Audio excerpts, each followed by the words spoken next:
And for more on the threat of ultranationalism in Ukraine, let's now talk live to UK-based independent journalist Martin Summers. Mr. Martin Summers, welcome to RT. Very nice to see you here. Should we expect any concrete actions from Brussels to prevent neo-Nazis from winning power in Ukraine? Well, it's becoming increasingly obvious the political complexion of the movements in Ukraine is of a concern for the West. But if we go back to the initial takeover of power and the snipers that shot at the protesters and at the police, and as you will be aware, a leaked phone call from Catherine Ashton, the EU's negotiator, with Umas Paet, the foreign minister of Estonia, pointed the finger firmly at parties in the current government as being behind the sniping attacks both on the police and on the protesters. And what's worrying about this is this links into many decades of subversion by the so-called Gladio structures inside NATO, which were set up at the end of the Second World War, supposedly to fight a Soviet invasion, but eventually were developed into terrorist cells within the West, which have been uncovered by police action. For example, carrying out bombings in Bologna railway station, all uncovered through Italian parliamentary inquiries and Belgian parliamentary inquiries and Swiss parliamentary inquiries.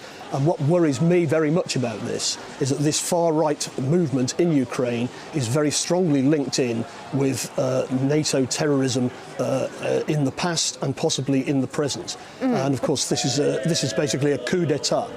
Yeah, but Russia has long been warning of the rise of ultranationalists in Ukraine. Why has the West turned a blind eye to this for so long, and many in the West still do? Because they've been working very closely with these groups. So they funded all of the liberal protest groups, the people in the streets who are demanding a better life, but they're also funding and supporting covertly these more militant groups who use weaponry as a matter of course. And of course, this leaked phone call, which has hardly been mentioned in the Western media, but it's been confirmed by Umas Paet, the Estonian foreign minister, that it was a genuine phone call. And he was saying that he'd been speaking to doctors after the shootings, and they were quite clear that it was the shootings of both police and protesters were carried out by the same groups, and these groups were linked to the current regime, not the previous regime, not the Yanukovych regime, this regime. And I suspect that these actions are not just carried out by Ukrainian far-right nationalists on their own. They're being directed by NATO intelligence services, not even the overt intelligence services. There's deniability built into these kinds of actions, and we've seen similar things happen in Syria when the uprisings there began.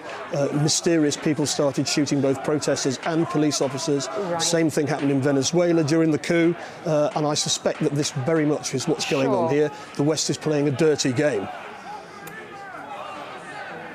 All right, Mr. Martin Summers, an independent journalist based in the UK. Mr. Summers, thank you very much indeed for sharing your views with us. Thank you for having me.